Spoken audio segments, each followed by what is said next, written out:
Have you written a book and want to get it published? Then now's the time to call Page Publishing at 800-204-6099 and do it immediately. You see, they're looking for authors of all types of books, and unlike most publishers, Page Publishing will take the time to review most of the books submitted to them, and they'll even give you their feedback. And if they like what they read, Page Publishing will get your book into bookstores and for sale online at Amazon, the Apple iTunes Store, and other outlets. They'll handle everything: copyright protection, printing, cover art, publicity, and editing. So if you've written a novel, a children's book, a cookbook, inspirational work, a book of poetry, or biography, and want to get it published, then you need to call Page Publishing and do it immediately. Call 800-204-6099 now for your free author submission kit. Your road to fame and fortune could very well start with this simple phone call. For your free author submission kit, call Page Publishing at 800-204-6099.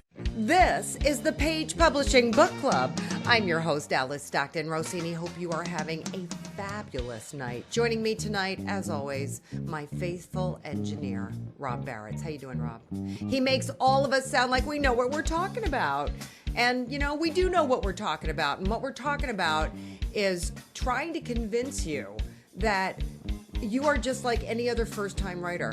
And by listening to this show, you can find out what it's going to take to sit down and start writing. There's not one thing these first-time authors haven't gone through that you haven't gone through. Check out this week's authors. From our Write What You Know department is Alan Aldrich. He wrote The Gibbons. First, Alan, tell us, who are the Gibbons? The Gibbons are actually characters based off my children. It started with a simple visit to the zoo, and my kids are just a bunch of sillies. I mean, you get with them, and they take you to adventures without even trying. And we're standing in front of this enclosure, and my kids start messing around, and I look at them, and I said, "That's you guys right there." And they said something to me, and I said, "Yeah, I could probably write a book on you guys." And my second oldest said, "Yeah, you should." And without even giving it a thought, I was like, well, why not? How many kids do you have? I have 5. How old are they? One will be 14 in July, 10, 8, 6, and my youngest is 3. You're busy. Yes, ma'am. Yes, ma'am. What makes them so funny? They all have their own characters. I mean, my second, who is so intelligent, he just comes up with the weirdest questions, but at the same time, he's so sincere. My oldest daughter, she's, of course, she's 8 going on 40. So she's just a blessing. She always keeps me on my toes, and she's a beautiful smile. And then my youngest 2, I mean, even though they're 6 and 3, it's just like they're still my little babies. I mean, we have a good time. And just until recently, it always seems like I had a kid in my arms. So it's just really fun being a dad. That's so nice to hear. They just come up with stuff all the time. They're so innocent about it. They just slide it right on in there. You're not even expecting it. Are you lucky enough to spend a lot of time with your kids? No, sometimes it's on and off. I really do feel I'm blessed with my job. I work for the railroad, so when I'm home for a couple of days. But lately I've been working a lot, so I seem like I've been out of town more than I've been at home. So when I am with them, I really try to enjoy the time. What is it that you want readers to take away from your book? Kids grow up quick. They grow up so fast, and their adventure sometimes gets washed away. Revel in their adventure and just be a part of them growing up. It's just so awesome. In Tucson, I just am sharing the experience of writing the book. I've been doing my own Facebook page. Meet the Gibbons actually has their own page. Every chance I get, I try to put it out there to people that have kids and grandkids, especially if anybody's interested in reading to them. I've done 2-3 book readings at the local schools. Getting ready to do another one, and then a book signing. So I'm real fortunate with the people that have read it, have loved it. So they're then passing it on to their family and friends. So I'm fortunate in that way. I'm satisfied as far as getting it out there. I'm not trying to push it on people, but I really want them to know if they enjoy reading, I think they'll enjoy this book. Man, nothing like a dad so inspired by his kids he writes about them. I love that. Good book for Father's Day, don't you think? Just around the corner, and he's already got book signings going, so there you go. Next up, Robert McCabe was so inspired by his dad and what his dad accomplished during World War II that he wrote Val, A Man Amongst Men. Well, it is. It's like a memoir or a biography of my dad. He was a native New Yorker, born, raised, educated, and ever-loving New Yorker. And my brother and I admired him so much his whole life. He was just a wonderful man. And he made a major contribution to the war effort that I felt was one of the reasons I wanted to write a book about him. And he was a senior executive at Wright Aeronautical Corporation over in Paterson, New Jersey. And the Wright Aeronautical Corporation built Wright Cyclone engines, aircraft engines, for the heavy-duty bombers that helped to defeat Nazi Germany. That story never really, I think, sunk in with the American people, and it's a sidebar in my book, but reflecting on the book, I have since writing it have read about 4 books on flying fortresses with the names of the bombers that we strategically used to bomb Germany, and had so much more to do with the defeat of Germany than anybody, as I think so many Americans are totally unaware of how critical, how important those bombers were in bringing them to their knees, you know. What was your dad like, with you and your brother? Oh, he was a wonderful example of a good father. His mother passed away when he was 10 years old. She was carrying her 10th child, and they lived in Harlem, beautiful brownstone in Harlem. My dad's uncle had been a very successful businessman in New York City. He had a factory down on Pearl Street, and he had to leave high school. He enlisted in the Army and served down on the Mexican border before World War I. And then when World War I came along, he enlisted in the Navy and served on submarines for 4 years. So he had to go to work in his uncle's factory when he was 14. So I'll skip to the chase. He met my mother when he was about 19 or 20, and she was 5 years older than him. And it was up in Quincy, Mass, and they moved to Queens, New York, and he went back to work for his uncle, but with a lot of encouragement from people who said you could do it. He had great doubts that he could pass an exam to get a free scholarship to Cooper Union. He took the competitive exam and won the scholarship. So for 5 years, he having 3 kids along the way, and eventually 4 kids along the way, he went to night school for 5 years without a vacation, and got a degree, a mechanical engineering degree at night. Then he went to work for Wright Aeronautical, and the builder. They built the engine that was on Lindbergh's plane. They became known as a major player in aircraft engines, and he went to work for them in 1934. What made you write this book now? My brother's 89. My brother Bill is 89. I told him and my 2 sisters about 20 years ago that someday I'm going to write Dad's story. And my brother, 2 years ago, said to me, "Hey, when are you going to get around to write that book?" And so that was enough of a challenge for me. So I used everything I could to work on it and get it together, and I'm pleased with it. It's not Gone with the Wind or Man for All Seasons, but it's a good story. It carries you from 1900 to 1969. He died at 71. We always reflected on my father having come from nothing in terms of his education and so forth, and having achieved what he did. And achieve he did, Robert. Nice tribute to your dad.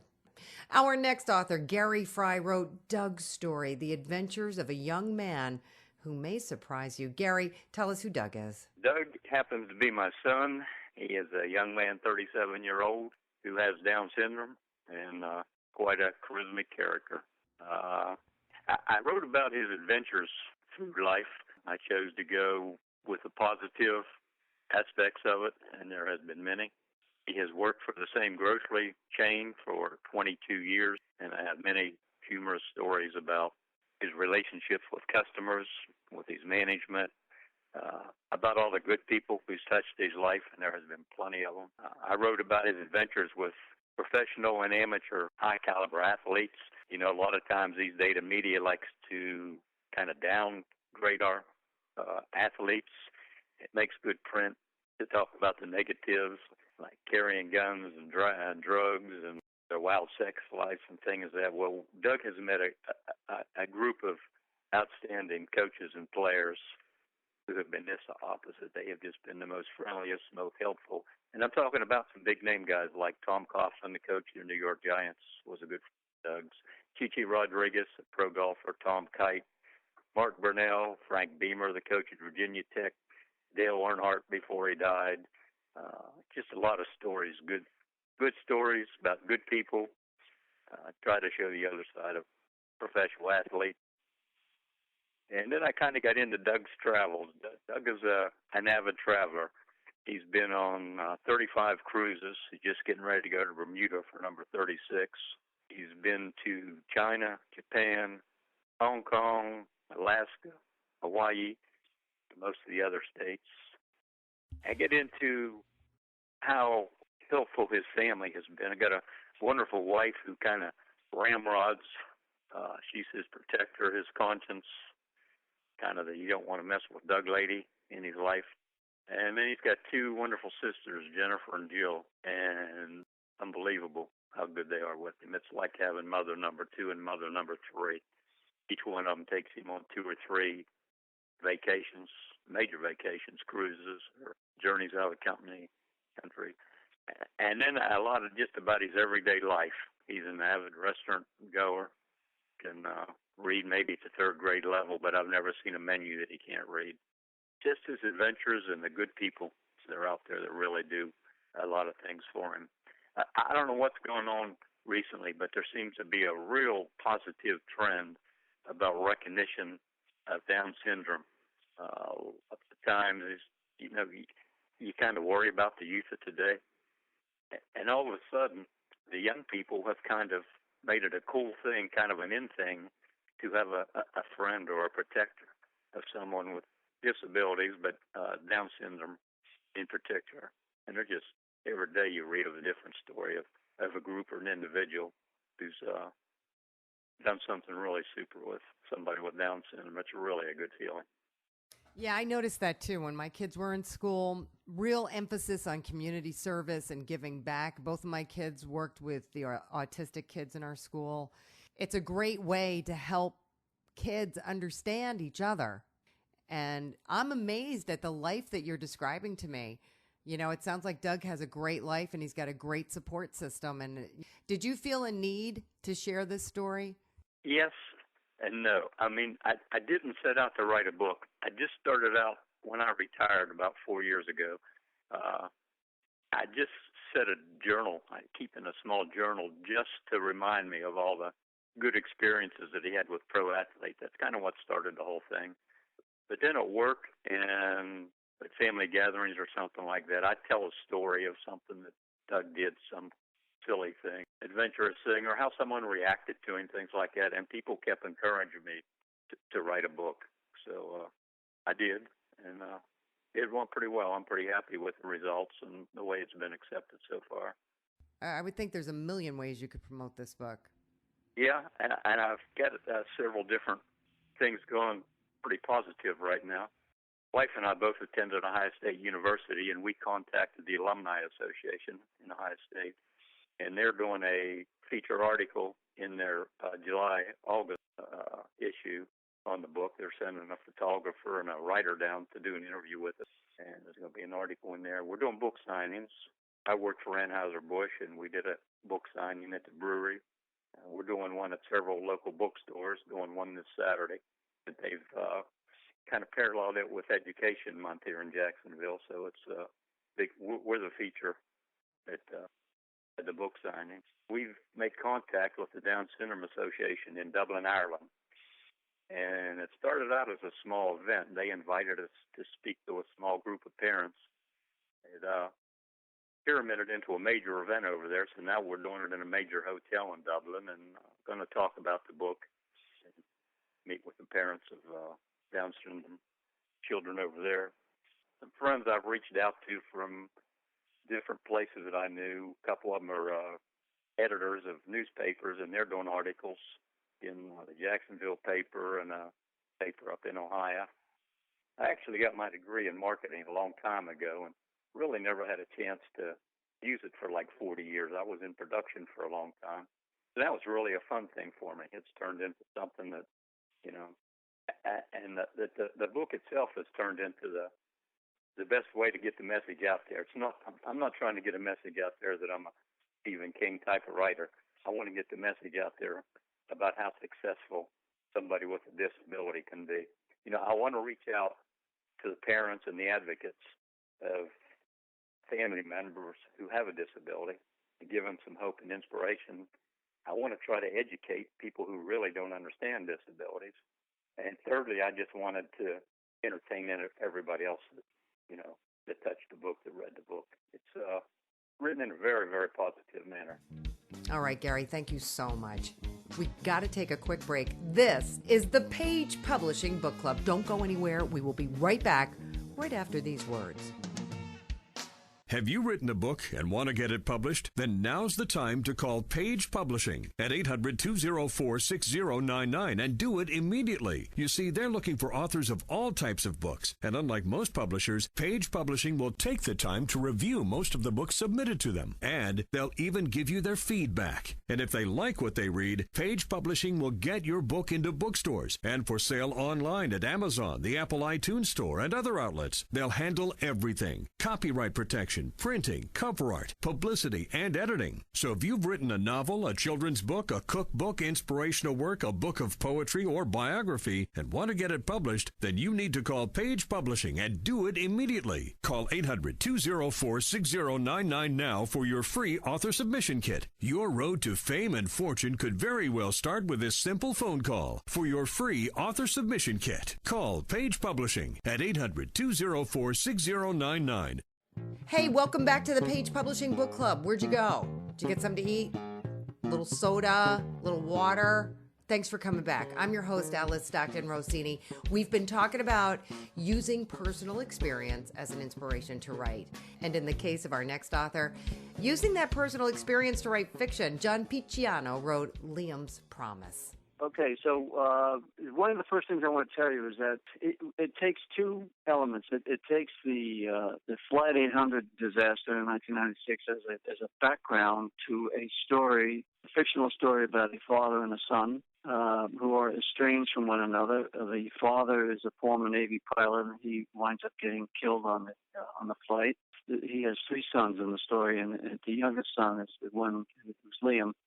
Before he can reconcile with him, he's killed, and of course the son goes into this regretful, deep level of depression, and he discovers almost a full 2 years after the government has finally released its report saying that this was an accidental explosion, he discovers a tape, an audio tape that his father had left him on his phone answering machine, in which he describes being aboard the flight in the last few seconds, and describes seeing a missile coming up and approaching the plane. And the book is really about the son's moral dilemma of what to do with that tape.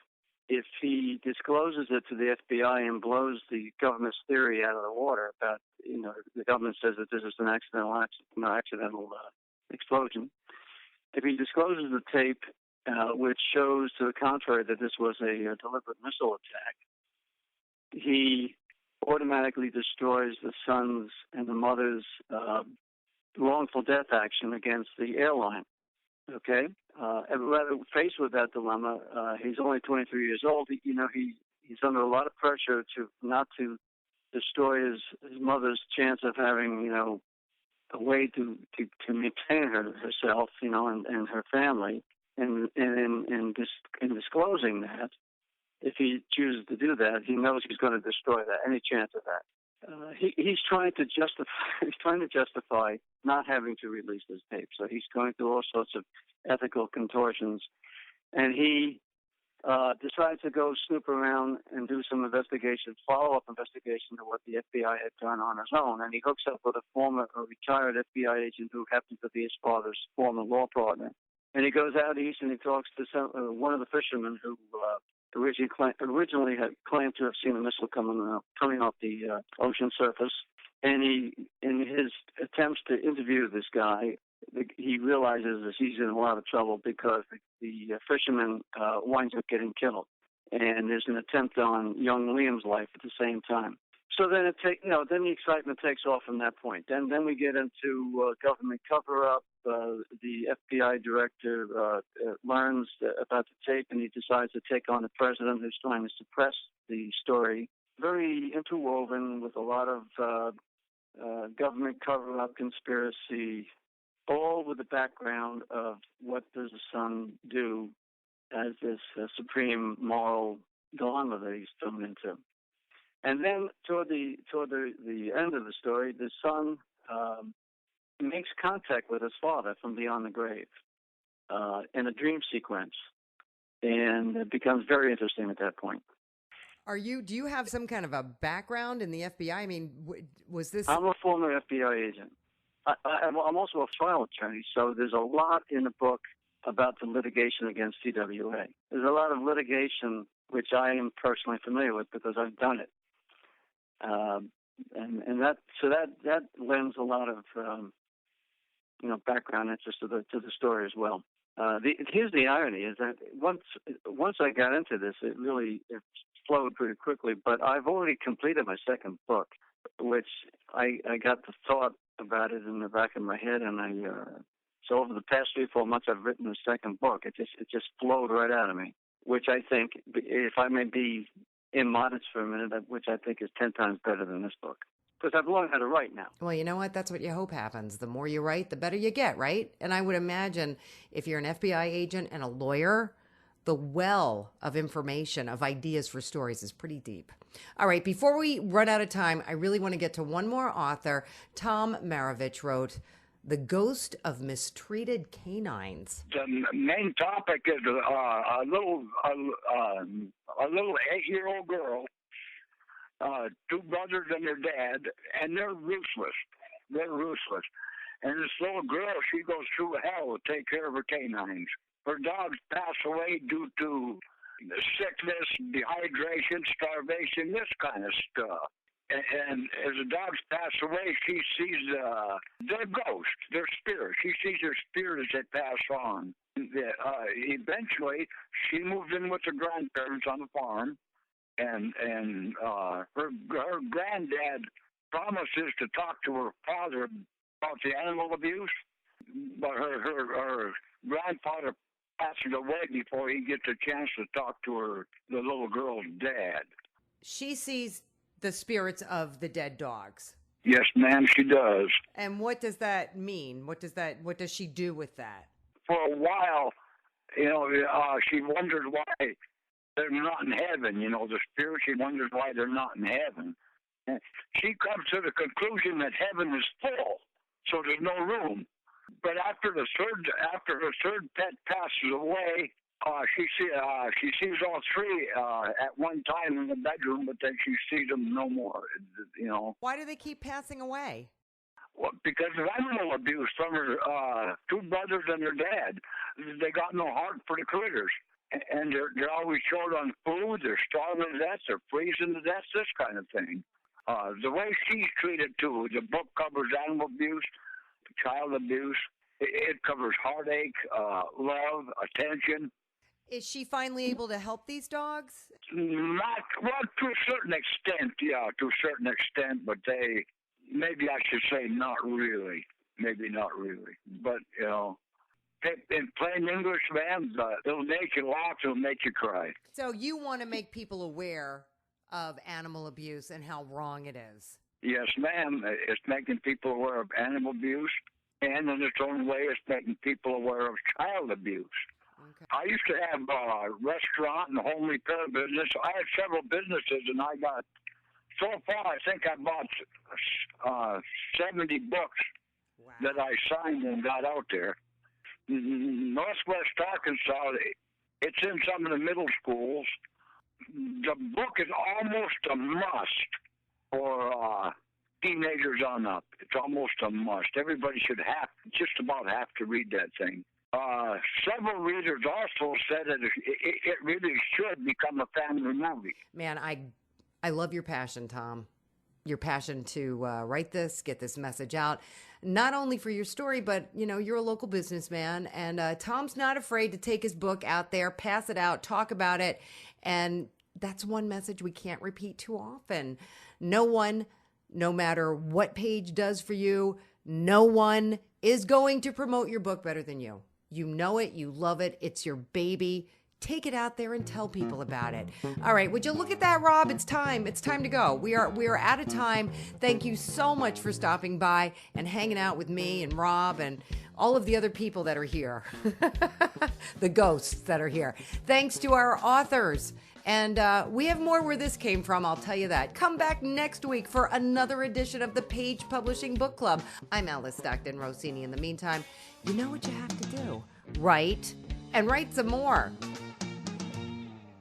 Have you written a book and want to get it published? Then now's the time to call Page Publishing at 800-204-6099 and do it immediately. You see, they're looking for authors of all types of books. And unlike most publishers, Page Publishing will take the time to review most of the books submitted to them. And they'll even give you their feedback. And if they like what they read, Page Publishing will get your book into bookstores and for sale online at Amazon, the Apple iTunes Store, and other outlets. They'll handle everything. Copyright protection, printing, cover art, publicity, and editing. So if you've written a novel, a children's book, a cookbook, inspirational work, a book of poetry, or biography, and want to get it published, then you need to call Page Publishing and do it immediately. Call 800-204-6099 now for your free author submission kit. Your road to fame and fortune could very well start with this simple phone call. For your free author submission kit, call Page Publishing at 800-204-6099.